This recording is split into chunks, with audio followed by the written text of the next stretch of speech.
Hello everyone welcome back to my channel history and history.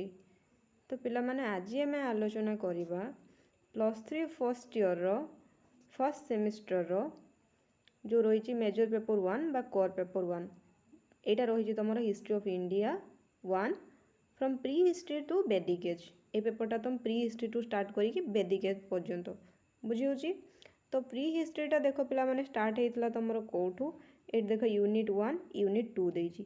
आम आज ये pre history आलोचना करवा ये जो देजी hunter gather and food production ये जो एक नंबरटा देजी Palaeolithic culture upper middle and lower Palaeolithic आ विषय आम आज डिटेल्स आलोचना करवा जे तुम टूल टेक्नोलोजी केमिति थिला ये जो तीन फेज कौ बेसिक होता बुझे डिस्ट्रीब्यूशन कौन केमिति थिला से साइड गुड़ा कौटी लोकेट अच्छी वर्तमान आज ये पैलियोलिथिक विषय डिटेल्स आम आलोचना करवा बुझे।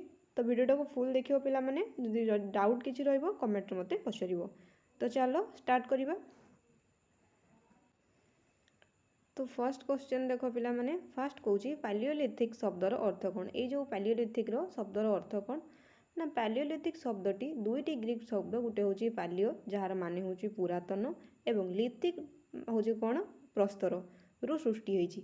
एहार साधारण अर्थ होची कोन ना पुरातन प्रस्तर युग। तो पुरातन प्रस्तर युग कहले कौन बुझिल ना पैलियो गोटे जो तो माने होची कौन पुरातन लिथिक होची कौन ना प्रस्तर। एइथरु आमे जानिलु जे पैलियोलिथिक होची कौन ना पुरातन प्रस्तर युग। प्रस्तर युग कौन पई कहा जाउची ना प्रस्तर युग एइथि पई कहा जाउची से समय लोक माने ए पत्थर को यूज करिकी माने से माने शिकार करुथुले बुझौती। तांको पाखरे कोनोसी प्रकारर माने धातु नथिला जेमिति कि तंबा हैला लुहा हैला सीसा हैला तांको पाखरे कोनोसी प्रकार धातु सेमानकु जणा नथिला सेमाने एई पत्थर को यूज करिकी शिकार सब करुथुले बुझौची। सेकेंड रे देखो कहूची पैलियोलिथिक युगर समय सीमा केते थिला। एइटा भी प्राय तो क्वेश्चन आसे जे पैलियोलिथिक युगर समय सीमा केते थाए। एही युग आनुमानिक ख्रीष्टपूर्व 25 लाख वर्ष रु आरंभ होई ख्रीष्टपूर्व 10,000 वर्ष पर्यंत व्यापी थिला। एहा मानव इतिहासर सबुठारु दीर्घतम समय थिला। माने जेतेबेले तुमर एई पैलियोलिथिक युग स्टार्ट हैला एथरे आमे तीनटा फेज देखिबा गोटे होची कोन ना अपर गोटे होची मिडिल आ गोटे होची लोअर तीनटा फेज आमे देखिबा। सेति पई एटा को कुहा जाय तुमर इतिहासर सबुठारु दीर्घतम समय। टाइमलाइनटा को भी मन रखिबो 25 लाख पूर्वरु आरंभ होई ख्रीष्टपूर्व 10,000 तुमर वर्ष पर्यंत मन रहिला। 3 नंबर क्वेश्चन देखिबा। 3 नंबर देख कहूची पैलियोलिथिक मानव को कहीं खाद्य संग्रहकारी कहा जाए। ये जो पैलियोलिथिक मानव को जो तुम स्टोन यूज करुवा मानव को कहीं खाद्य संग्रहकारी कहा जाए ना यही जुगर मनीष चाष कार्य जानी नथिला। ये जो पैलियोलिथिक लोक माने प्राय से मानकु चाष जणा नथिला। जेतेबेले मेसोलिथिक एज आसीजिवो ए मेसोलिथिक रे फास्ट तुम स्टार्ट हबो कृषि करिवा एवं नियोलिथिक टाइम बेलू पूरा कृषि कार्य माने बहुत भाव में चलिबो बुझी। जेहेतु एमानकु कृषि कार्य जणा नथिला सेमाने केवल प्रकृति मिलुथिबा फलमूल कंदमूल एवं पशु को शिकार करी निजर पेट पोषुथुले बुझी। तो पैलियोलिथिक मानव को खाद्य संग्रहकारी कहीं कह जाउथला ना सेमानकु कौनसी प्रकार चाषर माने जणा नथिला चाष करिबा सेमाने जहाँ शिकार करुथुले हंटिंग करुथुले एवं गैदरिंग करिके ताकु रखिकी दिने 2 दिन पर्यंत खाउथुले। एई प्रकारर तांकर चलीथिला जीवनशैली पैलियोलिथिक पीपल मानकर बुझी। 4 नंबर क्वेश्चन देखिबा। तो ये देख कहूँ जे पैलियोलिथिक युगर 3टी मुख्य भाग कौन थिला। एबे तुमको बुझाउथली जे एही युगर 3टी भाग रे विभक्त करा जाइथिला। गोटे होची कौन निम्न जोटा कि लोअर गोटे होची मध्य जोटा कि मिडिल एवं गोटे होची उच्च जोटा कि तुम अपर पैलियोलिथिक बोली कहा जाए। तो मन रखियो पैलियोलिथिक युग को 3 भाग रे डिवाइड करा जाइछि एवं एटा तुम सिलेबस रे भी देइछि जे अपर मिडिल एवं लोअर तुमको 3टा जाक डिटेल्स रे पढिबार अछि बुझौछि। तापर देखो 5 नंबर क्वेश्चन तुमको कोन कहूछि 5 नंबर रे कहूछि पुरातन प्रस्तर युगर मनीष केउठारे वास करुथिला। एटा भी बढ़िया क्वेश्चन जे जो तुम जो पुरातन प्रस्तर युगर मनीष माने केउठारे वास करुथिले सेमाने स्थायी घर तैयारी जानी नथिले। ए जो प्रस्तर युगर लोक माने सेमानकु स्थायी घर जणा नथिला सेमाने साधारणतः पहाड़ तले बास करुथिले कहीं तांको जोठी माने खाद्य मिलुथिला सेमाने सेही जगह बास करुथिले बुझौछि। जाजाबर टाइप रो सेमाने जोठी खाद्य मिलिबो सेमाने सेही जगह रहिबे एवं शिकार करिवे खाइबे। तो सेमानंको स्थायी घर तैयारी करिबा जणा नथिला। प्राकृतिक विपर्यय एवं हिंस्र जंतुक ठारू रक्षा पाइबा पई सेमाने पहाड़ गुंफा ଓ ଗଛ କରଡ଼ରେ ରହୁଥିଲେ। ଯେମିତିକି ତୁମକୁ କହିଲି ସେମାନେ ସାଧାରଣତଃ ପାହାଡ଼ ତଳେ ଗୁମ୍ଫା ମାଧ୍ୟମରେ ଯେହେତୁ ଜୀବଜନ୍ତୁଙ୍କ ଆକ୍ରମଣ ହେଇପାରେ କି ବହୁତ ଦିନ ଯାଇକି ବର୍ଷା ଲାଗିକି ରହିବ, ସେଥିପାଇଁ ସେମାନେ ଏଇ ଗଛ ଉଆଡ଼ରେ ମଧ୍ୟ ରହୁଥିଲେ। ବୁଝାଉଛି ସେମାନଙ୍କୁ କୌଣସି ପ୍ରକାରର ଘର ତିଆରି କରିବା ଆସୁନଥିଲା। ଯେତେବେଳେ ଲଙ୍ଗ୍ କ୍ୱେଶ୍ଚନ୍ ଆମେ ଆଲୋଚନା କରିବା ଡିଟେଲ୍ସରେ ତୁମକୁ ଏଇ ପ୍ରସ୍ତର ଯୁଗ ବୁଝେଇଦେବି ପିଲାମାନେ, ବହୁତ ଇଜି ୱେର। ଯଦି ଚେଷ୍ଟା କରିବି ମୁଁ ହ୍ୟାଣ୍ଡ ନୋଟ୍ ବି ସେଥିରେ ବନେଇବା ପାଇଁ, ପାଲିଓଲିଥିକ୍, ମେସୋଲିଥିକ୍, ନିଓଲିଥିକ୍ ଟୋଟାଲ୍ ତିନିଟା ଯାକକୁ ମାନେ ଏମିତି ବୁଝିବା ପାଇଁ, ଯେ ଧର ଏଇଟା ପାଲିଓଲିଥିକ୍, ମେସୋଲିଥିକ୍, ନିଓଲିଥିକ୍। ତ ପାଲିଓଲିଥିକ୍ କେମିତି ହୋଲୋସିନ୍ ପିରିୟଡ଼ଟା ଷ୍ଟାର୍ଟ ହେଲା, ମେସୋଲିଥିକ୍ ପିରିୟଡ଼ କେମିତି ଆସିଲା, এইভাবে ভাবে যে তোমার এটি ফুড গ্যাদরিংরু এটি কেমিতি ফার্ম স্টার্ট হব, সোসাইটি বেন্ড সোসাইটি এটি থিলা কেমিতি মানে সোসাইটি চেঞ্জ হଉଛି, টুল টেक्नोलोजी এটি কেমিতি পথরর यूज হଉଛି, আস্তে আস্তে টুল কেমিতি ছোটরু বড় মানে বড় ছোট হবা পাই যাଉଛି। বুঝাଉଛି ডিটেল যেতବେଳେ ମୁଁ ଲଙ୍ଗ୍ କ୍ୱେଶ୍ଚନ୍ ଆଲୋଚନା କରିବି ସେତେବେଳେ ଆମେ ସେଇଥିର ଆଲୋଚନା କରିବା ଏବଂ କମ୍ପେୟାର କରିବା ଯେ ପାଲିଓଲିଥିକ୍ରୁ ମେସୋଲିଥିକ୍ କି କେମିତି ଆସିଲା, ମେସୋଲିଥିକ୍ରୁ ନିଓଲିଥିକ୍ କେମିତି ଆସିଲା। ବୁଝାଉଛି 6 ନମ୍ବର କ୍ୱେଶ୍ଚନ୍ ଦେଖିବା। नेक्स्ट कौच देख पालियोलिथिक जुगर मुख्य हाथ हथियार कौन थिला। एटा भी क्वेश्चन आसे जे पालियोलिथिक जुगर तुम हाथ हथियार कौन सब से यूज करुले ना, यही जुगरे मुख्यतः हाथ हथियार तुम हाथ कुराड़ी थिला जोटा कि हैंड एक्स कह जाए, आउ थिला तुम विदारक, क्लीवर एवं चेप्टा पत्थर जोटा कि स्क्रीपर थिला। एगुड़ी को अणहसिया ओ अमसृण थिला, माने एगुड़ा तुम ग्राइंडिंग नथिला, से जस्ट माने एमती गोटे चट्टाण को छोटिया छोटिया एरिया को एमती से पत्थर मारिकी पत्थर द्वारा मारिकी खसैकी से सबू अस्त्र शस्त्र तैयारी करुले। मन रखिबो कौन कौन ना हैंडेक्स, क्लीवर आउ स्कर्पर एमाने ये सब जिनस गुड़ी को व्यवहार करुले। एटा हूँ तुम पालियोलिथिक जुगर। मेसोलिथिक जुग को जिते चली आसो से टूल टेक्नोलोजी पूरा चेंज हो बुझी। नेक्स्ट देखा 7 नंबर क्वेश्चन। 7 नंबर पचारूँ क्वाड्राइट मानव क्या कहुए। ये जो क्वाड्राइट मानव क्या कहुए ना, पालियोलिथिक जुगर मनीष निजर हथियार प्रस्तुति पर मुख्यतः क्वाड्राइट नामक एक शक्त पत्थर व्यवहार करुला। क्वेश्चन यहीटा भी आसे जे जो पालियोलिथिक माने कौ प्रकार पत्थर यूज करुले, लिखिबो क्वाड्राइट पत्थर से माने यूज करुले। ये देख कौन सी ना, पालियोलिथिक जुगर मनीष निजर हथियार प्रस्तुति पर मुख्यतः क्वाड्राइट नामक एक शक्त पत्थर व्यवहार करुले, तेणु से क्वाड्राइट मैन बा क्वाड्राइट मानव बोली कहुला। बुझे 8 नंबर क्वेश्चन देखिबा। देख 8 नंबर कहूँ पालियोलिथिक जुगर निआर आविष्कार किपरि पाइथिले। ये जो पालियोलिथिक जुगर निआर आविष्कार किपरि से माने जानिले ना, दुईटी शक्त पत्थर को तुम चकमेकी पत्थर जोटा कहुए से माध्यम घर्षण से संघर्ष बा घषिबा फल जो घर्षण कराए फल हठात तांकर जो निआर गोटे जो बाहर ना पदटा बाहरला निआर सृष्टि से हेले। तुम जिते जानी पत्थर को पत्थर घस गोटे चुमुकी टाइप निआ बाहर से टाइप निआटा बाहर तुम फास्ट पालियोलिथिक टाइम से निआर व्यवहार जानी। बुझे यहाँ किसी बड़ कथा नहीं, तो तुम समस्त जानी निआ केमती डिस्कवर करा जाइतिला। 9 नंबर क्वेश्चन देख। 9 नंबर कहूँ निआर व्यवहार पालियोलिथिक मानव को किपरि साहाय्य कला। ये जो निआर व्यवहारटा एम केमिति साहाय्य कला ना, से हिंस्र जंतु को घौड़ाइले, शीतरु रक्षा पाइले एवं कंचा मांस को पोड़ी खाइबा शिखिले।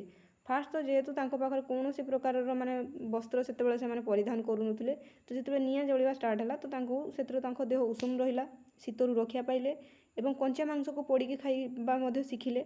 बुझे आउ कौन है ना, जिते हिंस्र जंतु आक्रमण करने आसुला से निआं देखी भगे दौले। बुझे तो निआर हेल्प ये होता पालियोलिथिक लोक मानू। नेक्स्ट क्वेश्चन देखिबा। नेक्स्ट तुमको 10 नंबर कहूँ पालियोलिथिक मानव किपरि पोशाक व्यवहार करुले।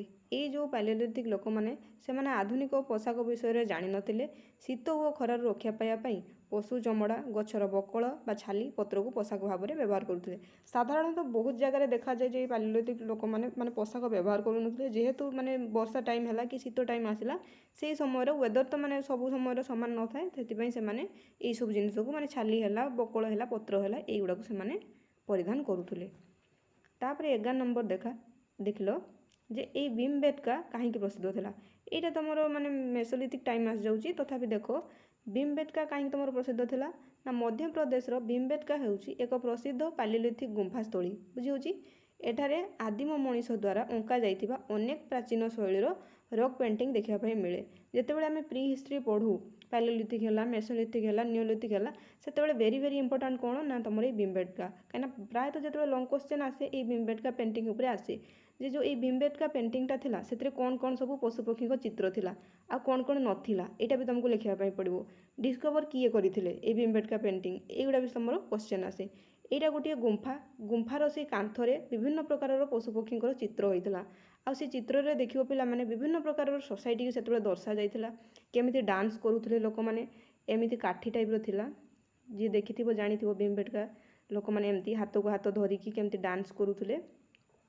ବଢ଼ିଆ ଲାଗେ ଭୀମବେଟକା ପେଣ୍ଟିଂ ଦେଖିବ। ଆଉ ସେଠି ବିଭିନ୍ନ ପ୍ରକାର ପଶୁମାନଙ୍କର ସବୁ ପେଣ୍ଟିଂ ହେଇଥିଲା, ବୁଝାଉଛି। ତ ଏଥିରେ ଆମେ କ'ଣ ଆଲୋଚନା କଲେ ନା ଏଇ ଯେଉଁ ଭୀମବେଟକା କାହିଁ ପ୍ରସିଦ୍ଧ ଥିଲା ନା ଏଇଟା କେଉଁଠି ଲୋକେଟ୍ କରୁଛି, ମଧ୍ୟପ୍ରଦେଶରେ। ଏହାର ପ୍ରସିଦ୍ଧ କ'ଣ ଥିଲା ନା ଏଟାକୁ ପାଲିଓଲିଥିକ୍ ଗୁମ୍ଫାସ୍ଥଳୀ। ଏଠାରେ ଆଦିମ ମଣିଷ ଦ୍ୱାରା ଅଙ୍କାଯାଇଥିବା ଅନେକ ପ୍ରକାରର ଚିତ୍ରଶୈଳୀ ଆମେ ଦେଖିବାକୁ ପାଉ। ଏବଂ ତୁମକୁ ମୁଁ କହିଦେଲି ତା ଥେମ୍ଟା କ'ଣ ସବୁ ଥିଲା ନା ଡାନ୍ସ କରୁଥିଲେ ସବୁ ଲୋକମାନେ ହାତ ଧରା ଧରି ସେଇଟା ଥିଲା। ଆଉ ବିଭିନ୍ନ ପ୍ରକାର ପଶୁମାନଙ୍କର ସବୁ ଚିତ୍ର ଥିଲା ଏଥିରେ, ବୁଝାଉଛି। 12 ନମ୍ବର କ୍ୱେଶ୍ଚନ୍ ଦେଖିବା। ଦେଖ 12 ନମ୍ବରରେ କହୁଛି ପାଲିଓଲିଥିକ୍ ଚିତ୍ରକଳାର ମୁଖ୍ୟ ବିଷୟବସ୍ତୁ କ'ଣ ଥିଲା। ଦେଖ ଏଇଠି ମୁଁ ଜଷ୍ଟ ତୁମକୁ ଟିକେ କହିଥିଲି, ଏଇଠି କ୍ୱେଶ୍ଚନ୍ ଦେଲା। ଦେଖ ସେମାନଙ୍କର ଚିତ୍ରକଳାର ମୁଖ୍ୟ ବସ୍ତୁ ଥିଲା ଶିକାର ଦୃଶ୍ୟ, କେମିତି ଶିକାର କରାଯାଉଥିଲା, ଦଳଗତ ନୃତ୍ୟ, ଯେମିତି କହିଲି ଯେ ନୃତ୍ୟର ଚିତ୍ରଟା ଥିଲା, ଏବଂ ବିଭିନ୍ନ ପଶୁ ଯଥା ଗଣ୍ଡା, ବାଘ, ହାତୀ, ହରିଣର ଚିତ୍ର ଥିଲା। ଥରେ ଗୋଟେ କ୍ୱେଶ୍ଚନ୍ ଆସିଥିଲା ଏସ୍ଏସ୍ବିର କି ନେଟ୍ର ମୋର ଠିକ୍ସେ ମନେ ପଡ଼ୁନି, କିନ୍ତୁ ସେଇଠି କ୍ୱେଶ୍ଚନ୍ ଆସିଥିଲା ଯେ ଏଇ ଯେଉଁ ପାଲିଓଲିଥିକ୍ ପେଣ୍ଟିଂର ମାନେ ସାପର ଚିତ୍ର ନଥିଲା। ତ ସେଇଟା ଠିକ୍ ହେଇଥିଲା ଯେ ସାପର ସେଠି ଚିତ୍ର ନଥାଏ, ସେଇଟା ଆନ୍ସର ଥିଲା ସାପର ଚିତ୍ର ଥାଏ ବୋଲି, ବୁଝାଉଛି। ଏଇ ଟାଇପ୍ର କ୍ୱେଶ୍ଚନ୍ ଆସେ, ବୁଝାଉଛି। ତାପରେ 13 ନମ୍ବର କ୍ୱେଶ୍ଚନ୍ ଦେଖ। ତ ତୁମେ ମନେ ରଖିଲ ଯେ ହେଉଛି ପାଲିଓଲିଥିକ୍ ଚିତ୍ରକଳାର ମୁଖ୍ୟ ବିଷୟବସ୍ତୁ କ'ଣ ଥିଲା ନା ତୁମର ଶିକାର ଦୃଶ୍ୟ, ମାନେ କେମିତି ଶିକାର କରୁଥିଲେ ହଣ୍ଟିଂ ଜିନିଷଟାକୁ, ଯେହେତୁ ତାଙ୍କର ମାନେ ଲାଇଫ୍ କ'ଣ ଚାଲିଥିଲା ଶିକାର କରିବା ଆଉ ଖାଇବା, ତ ଶିକାରଟାକୁ ସେମାନେ ସେଇଟାକୁ କାନ୍ଥରେ ପେଣ୍ଟିଂ କରିଦେଇଥିଲେ। ଆଉ ଦଳଗତ ନୃତ୍ୟ, ଯେହେତୁ ତାଙ୍କର ଶିକାର କରିସାରିଲା ପରେ ଟାଇମ୍ ବଳୁଥିଲା ସେମାନେ ନୃତ୍ୟ କରୁଥିଲେ, ସେଇଟାକୁ ମଧ୍ୟ ସେମାନେ ତାଙ୍କ ମାନେ ଜୀବନର ଯାହା ସବୁ ଘଟୁଥିଲା ତାଙ୍କ ଲାଇଫ୍ର ସବୁ ଜିନିଷକୁ ସେମାନେ ସେଇଥିର ମାନେ ଆଙ୍କି ଦେଉଥିଲେ ସେଇ ତୁମର ଚିତ୍ରକଳା ମାଧ୍ୟମରେ ସେ କାନ୍ଥରେ। ଆଉ କ'ଣ ନା ତାଙ୍କ ସମୟର ଯେଉଁ ବାଘ ଥିଲା ବା ଗଣ୍ଡା ଥିଲା, ହାତୀ ଥିଲା, ସେଗୁଡ଼ାକୁ ମଧ୍ୟ ସେଇ ଚିତ୍ରଶୈଳୀରେ ସେମାନେ ଆଙ୍କି ପକାଇଥିଲେ, ବୁଝାଉଛି। ଆଜିକାଲି ତ ଆଉ ଚିତ୍ର କେହି କରୁନାହାନ୍ତି, ଆଜିକାଲିର ଚିତ୍ର କେବଳ ଏଇଟା, ଯେଉଁଠି ଦେଖିବ ଏଇଟା, ଆଉ କେହି କିଛି ଚିତ୍ର କରୁନାହାନ୍ତି। ତ ପାଲିଓଲିଥିକ୍ ଚିତ୍ରକଳା ମାନଙ୍କର କ'ଣ ଦେଖିଲ କ'ଣ କ'ଣ କରୁଥିଲେ। ଏବେ 13 ନମ୍ବର କ୍ୱେଶ୍ଚନ୍ ଦେଖ। 13 ନମ୍ବରରେ କହୁଛି ଏଇ ଯୁଗର ମଣିଷ କାହିଁକି ଯାଯାବର ଜୀବନ ବିତାଉଥିଲା। ତ ଦେଖ ଏଇଠି କହୁଛି ଗୋଟିଏ ସ୍ଥାନରେ ଖାଦ୍ୟ, ଫଳମୂଳ ଓ ପଶୁ ଶେଷ ହୋଇଗଲେ ସେମାନେ ଖାଦ୍ୟ ଓ ଜଳର ସନ୍ଧାନରେ ଅନ୍ୟ ସ୍ଥାନକୁ ଚାଲି ଯାଉଥିଲେ, ତେଣୁ ସେମାନେ ଯାଯାବର ଥିଲେ। ଯେହେତୁ ସେମାନେ ମାନେ ତାଙ୍କର କୌଣସି ପ୍ରକାର ବେଣ୍ଡ ସୋସାଇଟିଟା ଚାଲିଥିଲା, କୌଣସି ପ୍ରକାର ତାଙ୍କ ଭିତରେ ୟୁନିଟ୍ ନଥିଲା, ଜଷ୍ଟ ସେମାନଙ୍କୁ ଯେଉଁଠି ଖାଦ୍ୟ ମିଳୁଥିଲା ସେ ସେଇଠି ରହୁଥିଲେ ଏବଂ ଯେଉଁଠି ଖାଦ୍ୟ ସରିଗଲା ସେ ଜାଗାଟାକୁ ଛାଡ଼ି ଦେଇକି ସେ ଆଉ ଗୋଟେ ଜାଗାକୁ ପଳାଉଥିଲେ। ତାଙ୍କର ମେନ୍ ଇରାଦା ଥିଲା ଯେ ଯେଉଁଠି ବେଶୀ ଖାଦ୍ୟ ମିଳିବ, ଯେଉଁ ଜାଗାର ଶିକାର ସେ ଠିକ୍ସେ କରିପାରିବେ, ଯେଉଁ ଜାଗାରେ ତାଙ୍କୁ ମାନେ ଟୁଲ୍ ପାଇଁ ମାନେ କୋର୍ଡିନେଟ୍ ମିଳିବ, ସେ ସେଇଠି ହିଁ ରହୁଥିଲେ ଏବଂ ସେଇ ଜାଗାରୁ ପୁଣି ଯଦି ସେଠି ସରିଗଲା ଖାଦ୍ୟ ପୁଣି ଆଉ ଗୋଟେ ଜାଗାକୁ ପଳାଉଥିଲେ, ବୁଝାଉଛି। ଏଇ ପ୍ରକାରର ଥିଲା ମାନେ ତାଙ୍କର ଯେଉଁ ଯାଯାବର ଜୀବନଟା ଏଇ ପ୍ରକାରର ବିତୁଥିଲା, ବୁଝାଉଛି। 14 ନମ୍ବର କ୍ୱେଶ୍ଚନ୍ ଦେଖିବା। ନେକ୍ସଟ 14 ନମ୍ବରରେ ତୁମକୁ କହୁଛି ଯେ ଓଡ଼ିଶାର କେଉଁ ଜିଲ୍ଲାରେ ପାଲିଓଲିଥିକ୍ ସ୍ଥଳୀ ଆବିଷ୍କୃତ ହୋଇଛି। ଯେହେତୁ ତୁମର ଏଇଟା NEP ସିଲାବସ୍ ପଢ଼ାଉଛି, କହି ହେଉନି କେଉଁ କ୍ୱେଶ୍ଚନ୍ ଆସିବ, ଯେହେତୁ ଓଡ଼ିଶା ଉପରେ ତୁମର ହିଷ୍ଟ୍ରି ପଢ଼ିବାର ଅଛି ତ ଏଇଟା ବି ଆସିଯାଇପାରେ। ତ ଦେଖ ଓଡ଼ିଶାରେ ମୟୂରଭଞ୍ଜର କୁଳିଅଣା, କେନ୍ଦୁଝର, ସୁନ୍ଦରଗଡ଼ ଏବଂ ବଲାଙ୍ଗୀର ଜିଲ୍ଲାର ବିଭିନ୍ନ ନଦୀ ଅବବାହିକାରୁ ପୁରାତନ ପ୍ରସ୍ତର ଯୁଗର ହାତ ହତିଆର ସବୁ ମିଳିଛି। ଯଦିଓ ଏଗୁଡ଼ା ଠିକ୍ସେ ତୁମର ଆମର ରିସର୍ଚ୍ଚ ମାନେ ଅନ୍ତର୍ଭୁକ୍ତ ଚାଲିଛି, ଠିକ୍ସେ ଡିସ୍କଭରି ହେଇପାରି ନାହିଁ, ତଥାପି ଏଇ ଲୋକେସନ୍ ଗୁଡ଼ାର ଆମେ ଜାଣିବାକୁ ପାଉ ଯେ ତୁମର ପ୍ରସ୍ତର ଯୁଗର ଲୋକମାନେ ଏଠାରେ ବାସ କରୁଥିଲେ, ବୁଝାଉଛି। ତାପରେ ଦେଖ 15 ନମ୍ବରରେ କହୁଛି ପାଲିଓଲିଥିକ୍ ଯୁଗର ମଣିଷ କେଉଁ ପ୍ରଜାତିର ଥିଲେ। ତ ଦେଖ ଏଇ ଯେଉଁ ପାଲିଓଲିଥିକ୍ ଯୁଗର ମଣିଷ କେଉଁ ପ୍ରଜାତିର ଥିଲେ ନା ଏହି ଯୁଗର ପ୍ରାରମ୍ଭିକ ସମୟର ହୋମୋ ହାବିଲେସ୍ ଓ ହୋମୋ ଇରେକ୍ଟର ଏବଂ ଶେଷ ଆଡ଼କୁ ଆଧୁନିକ ମଣିଷର ପୂର୍ବଜ ହୋମୋ ସାପିଏନ୍ସର ତୁମର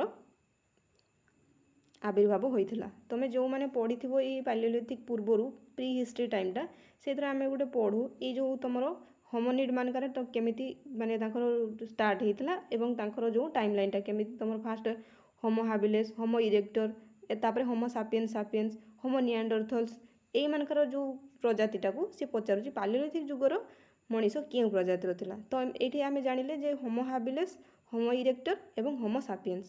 ବୁଝାଉଛି ଏଇ ପ୍ରଜାତିର ଲୋକମାନେ ସାଧାରଣତଃ ପାଲିଓଲିଥିକ ଯୁଗରେ ବସବାସ କରୁଥିଲେ। ବୁଝି ହେଉଛି ତ ସମସ୍ତଙ୍କୁ।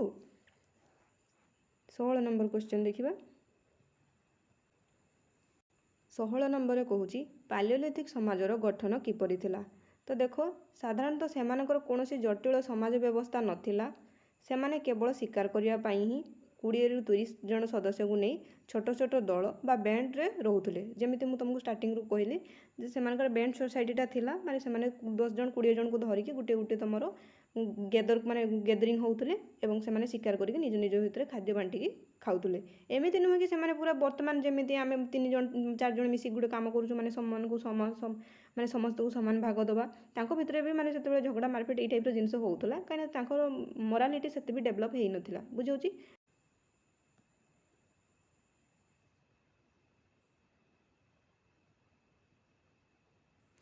ତ 17 ନମ୍ବର କ୍ୱେଶ୍ଚନ୍ କ'ଣ କହୁଛି, ଫ୍ଲେକ୍ ହତିଆର କ'ଣ ଥିଲା। ନା ଫ୍ଲେକ୍ ହତିଆର ହେଉଛି ମଧ୍ୟ ପାଲିଓଲିଥିକ ଯୁଗର ଏକ ବଡ଼ ପଥରକୁ ପିଟି ସେଥିରୁ ବାହାରୁଥିବା ପତଳା ଚେପ୍ଟା ଅଂଶ ବା ଚୋପାକୁ ତମର ଫ୍ଲେକ୍ କୁହାଯାଉଥିଲା। ଏହାକୁ ଧାରୁଆ ଅସ୍ତ୍ର ବ୍ୟବହାର କରାଯାଉଥିଲା। ମାନେ ଯେତେବେଳେ ଏଇ ମିଡ଼ିଲ୍ ପାଲିଓଲିଥିକ ଟାଇମ୍ ଆସିଯାଇଥିଲା, ସେହି ସମୟରେ କ'ଣ ହେଉଥିଲା ନା ଏମିତି ଚଟାଣଟାକୁ ତୁମେ ଲକ୍ଷ୍ୟ କରିଥିବ, ଯେତେବେଳେ ପିଟାଯାଏ ଏମିତି ପତଳା ପତଳା ସବୁ ସ୍ତର ଗୁଡ଼ା ବାହାରେ, ସେଇଥିରୁ ଯେଉଁ ଚେପ୍ଟା ଅଂଶଟା ବାହାରୁଥିଲା ସେଇଟାକୁ ତୁମର ଫ୍ଲେକ୍ ବୋଲି କୁହାଯାଉଥିଲା। ଆଉ ଏ ଫ୍ଲେକ୍ ଗୁଡ଼ା ତୁମର ଧାରୁଆ, ପଥର ବହୁତ ଧାରୁଆ। ଯେଉଁମାନେ ଦେଖିଥିବେ ପତଳା ପଥର ଜାଣିଥିବେ ଯେ ପଥର କେତେ ଧାରୁଆ। ସେଇ ଫ୍ଲେକ୍କୁ ଏମାନେ ଫିଙ୍ଗିକି ପଶୁମାନଙ୍କୁ ଶିକାର କରୁଥିଲେ। ବୁଝାଉଛି। 18 ନମ୍ବର କ୍ୱେଶ୍ଚନ୍ ଦେଖିବା। 18 ନମ୍ବରରେ ଦେଖ କହୁଛି ପୁରାତନ ପ୍ରସ୍ତର ଯୁଗରେ ଶ୍ରମ ବିଭାଜନ ଥିଲା କି, ମାନେ ଡିଭିଜନ୍ ଅଫ୍ ଲେବର ଥିଲା କି ତୁମର ଏଇ ପୁରାତନ ପ୍ରସ୍ତର ଯୁଗରେ। ତ ଦେଖ ଏଠି ସିଏ କହୁଛି ନା ପୁରାତନ ପ୍ରସ୍ତର ଯୁଗରେ ଶ୍ରମ ବିଭାଜନ ଥିଲା କି, ସେଇଭଳି କୌଣସି ସ୍ପଷ୍ଟ ପ୍ରମାଣ ମିଳିନି। ଯେମିତିକି ଆମର ମେସୋଲିଥିକ ନିଓଲିଥିକ ଟାଇମ୍ର ପ୍ରମାଣ ମିଳେ ଯେ ଡିଭିଜନ୍ ଅଫ୍ ଲେବର ଥିଲା, ତ ସେଇଭଳି କୌଣସି ମାନେ ପ୍ରସ୍ତର ଯୁଗର ସ୍ପଷ୍ଟ ପ୍ରମାଣ ମିଳେନି। ତେବେ ଅନୁମାନ କରାଯାଏ ଯେ ପୁରୁଷମାନେ ମୁଖ୍ୟତଃ ବଡ଼ ପଶୁ ଶିକାର କରୁଥିଲେ ଏବଂ ମହିଳାମାନେ ପିଲାମାନଙ୍କର ଯତ୍ନ ସହ ଫଳମୂଳ ସଂଗ୍ରହ କରୁଥିଲେ। କିନ୍ତୁ ଏଇଟା ପୁରାପୁରି ଦେଖିବା ପାଇଁ ମିଳେ ତୁମର ଆମର ମେସୋଲିଥିକ ଆଉ ନିଓଲିଥିକର ଏଇସବୁ ଜିନିଷ ଦେଖିବା ପାଇଁ ମିଳେ। ପାଲିଓଲିଥିକ ଟାଇମ୍ର ଦେଖାଯାଏନି, ସାଧାରଣତଃ ଦେଖାଯାଏନି। ଯଦି ତୁମେ ଲେଖିଦେଇପାରିବ ବି ଯେ ସାଧାରଣତଃ ଦେଖାଯାଏନି, ସେଇଟା ବି ଭୁଲ ହେବନି। ବୁଝାଉଛି। ତଥାପି ଡିଭିଜନ୍ ଅଫ୍ ଲେବର କହିଲେ ସାଧାରଣତଃ ପୁରୁଷମାନେ ତୁମର ଶିକାର କରୁଥିଲେ, ଏଇଠି ଯେମିତି କହିଲା, ଆଉ ମହିଳାମାନେ କ'ଣ କରୁଥିଲେ ନା ତୁମର ଏଇ ଯେଉଁ ଫଳମୂଳ ସଂଗ୍ରହ କରୁଥିଲେ ଏବଂ ପିଲାମାନଙ୍କର ଯତ୍ନ ନେଉଥିଲେ। ଏମିତି ବି ଚାହିଁଲେ ତୁମେ ଲେଖିପାରିବ। ବୁଝାଉଛି। 19 ନମ୍ବର କ୍ୱେଶ୍ଚନ୍ ଦେଖିବା। 19 ନମ୍ବରରେ ଦେଖ ସେ ତୁମକୁ ପଚାରୁଛି ପାଲିଓଲିଥିକ ମାନବର ମୃତଦେହ ସତ୍କାର ପଦ୍ଧତି କ'ଣ ଥିଲା। ଏଇ ଯେଉଁ ପାଲିଓଲିଥିକ ଲୋକମାନଙ୍କର ତୁମର ମୃତଦେହ ସତ୍କାର ପଦ୍ଧତି କ'ଣ ଥିଲା ନା ଏହି ଯୁଗରେ ଶେଷ ଭାଗରେ ଉଚ୍ଚ ପାଲିଓଲିଥିକ ମଣିଷ ମୃତଦେହକୁ କବର ଦେବା ଶିଖିଥିଲା। ମାନେ ସାଧାରଣତଃ ଦେଖିବା ପାଇଁ ଗଲେ ପାଲିଓଲିଥିକ ଟାଇମ୍ର ମାନେ ଜଣାଯାଏନି ଯେ ସେମାନଙ୍କର କୌଣସି ପ୍ରକାର ମୃତଦେହ ସତ୍କାର ପଦ୍ଧତି ଥିଲା। କିନ୍ତୁ ଯେତେବେଳେ ମାନେ ଆସିଯାଏ ଲାଷ୍ଟ ସମୟ ପାଲିଓଲିଥିକଟା, ମାନେ ଯେତେବେଳେ ମେସୋଲିଥିକ ଷ୍ଟାର୍ଟ ହୁଏ, ସେହି ସମୟରେ ଦେଖିବା ପାଇଁ ମିଳେ ଯେ ଏଇଠି ଯେଉଁ ସେ କହୁଛି ଏହି ଯୁଗରେ ଶେଷ ଭାଗରେ ଉଚ୍ଚ ପାଲିଓଲିଥିକ ଯେଉଁଟା କହୁଛି ସେହି ସମୟରେ ମଣିଷ ମୃତଦେହକୁ କବର ଦେବା ସାଧାରଣତଃ ଶିଖିଲା। ବୁଝାଉଛି। ଶିଖିଲା, ଟର୍ମ ଗୁଡ଼ାକୁ ମନେ ରଖିବ। ମୁଁ ତୁମକୁ ବାର କହୁଛି ଯେ ପାଲିଓଲିଥିକ ଟାଇମ୍ର କୌଣସି ପ୍ରକାରର ତୁମର ଆମେ ଦେଖିଲେ ଯେ ଡିଭିଜନ୍ ଅଫ୍ ଲେବର ନଥିଲା। ବୁଝାଉଛି। ଏବଂ ଏଇଠି ମଧ୍ୟ ମୁଁ କହୁଛି ଯେ ବାର ଯେ ଏଇ ମୃତଦେହର ସତ୍କାର ମଧ୍ୟ ପାଲିଓଲିଥିକ ଟାଇମ୍ର ନଥିଲା। ଯେତେବେଳେ ତୁମର ଏଇ ଅପର ପାଲିଓଲିଥିକ କଥା ଆସୁଛି, ସେଇ ଟାଇମ୍ର ସାଧାରଣତଃ ଦେଖିବା ପାଇଁ କିଛି କିଛି ଜାଗାରେ ଦେଖିବା ପାଇଁ ମିଳିଥିଲା। ଏଠି ଦେଖ କହୁଛି କେତେକ ସ୍ଥାନରେ କବର ମଧ୍ୟରେ ମୃତକ ବ୍ୟବହାର ଜିନିଷ ଓ ପଥର ସବୁ ଦେଖିବା ପାଇଁ ତୁମର ମିଳିଛି। ବୁଝାଉଛି। ଏସବୁ ଜିନିଷକୁ ତୁମେ ମାନେ ଡିଫିକଲ୍ଟ କରିବନି। ତୁମକୁ ଯଦି ଆସିବ ଯେ ପାଲିଓଲିଥିକ ମାନବ ମୃତଦେହ, ତୁମେ ଯଦି ଲେଖିପାରିବ ଯେ ସେମାନେ କୌଣସି ପ୍ରକାରର ଶବ ସତ୍କାର କରୁନଥିଲେ, ତ ସେଇଟା ବି ଠିକ୍ ହେବ ପିଲାମାନେ। ବୁଝାଉଛି। ତାପରେ 20 ନମ୍ବର କ୍ୱେଶ୍ଚନ୍ ଦେଖିବା। ତ ଦେଖ 20 ନମ୍ବରରେ କହୁଛି ଭାରତର ପ୍ରଥମ ପାଲିଓଲିଥିକ ସ୍ଥଳୀ କେବେ ଏବଂ କାହା ଦ୍ୱାରା ଆବିଷ୍କୃତ ହୋଇଥିଲା। ନା 1863 ମସିହାରେ ବୈଜ୍ଞାନିକ ରବର୍ଟ ବ୍ରୁସ୍ ଫୁଟ୍ ତାମିଲନାଡ଼ୁରେ ପୋଲାଭରମଠାରେ ପ୍ରଥମ ପାଲିଓଲିଥିକ ହାତ କୁରାଢ଼ୀ ଆବିଷ୍କାର କରିଥିଲେ। ଏଇଟାକୁ ତୁମେ ମନେ ରଖିବ ଯେ ଭାରତରେ ପ୍ରଥମ ପାଲିଓଲିଥିକ ସ୍ଥଳୀ କେତେ ମସିହାରେ, 1863 ମସିହାରେ। କାହା ଦ୍ୱାରା ନା ରବର୍ଟ ବ୍ରୁସ୍ ଫୁଟ୍ଙ୍କ ଦ୍ୱାରା ତୁମର ଆବିଷ୍କାର ହୋଇଥିଲା। କେଉଁ ଜାଗାରୁ? ତାମିଲନାଡ଼ୁର ପୋଲାଭରମଠାରୁ ଡିସ୍କଭର ହୋଇଥିଲା। 21 ନମ୍ବର କ୍ୱେଶ୍ଚନ୍ ଦେଖ। 21 ନମ୍ବରରେ କହୁଛି ପାଲିଓଲିଥିକ ଯୁଗର ଜଳବାୟୁ କିପରି ଥିଲା। ଏଇଟା ଦେଖ କହୁଛି ଏହି ଯୁଗର ଅଧିକାଂଶ ପୃଥିବୀ ହିମଯୁଗ ଥିଲା, ଆଇସ୍ ଏଜ୍ ଯେଉଁଟାକି କୁହାଯାଏ।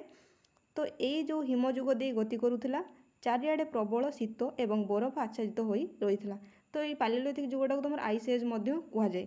एवं मेसोलिथिक टाइम को तुम लक्ष्य कर तुम साधारणतः टिके वर्षा हवा स्टार्ट कर चिपचिपा हम जल बोहब से साधारणतः शिकार छाड़ी से माछ धरवा स्टार्ट करदे बुझे। किंतु पालियोलिथिक जुगटा कौन थी ना यहाँ हूँ आइस एज थी चारिआडे हिमजुग थिला एवं चारिआडे तुम बरफ सब पड़ूला बुझे। नेक्स्ट क्वेश्चन देखा।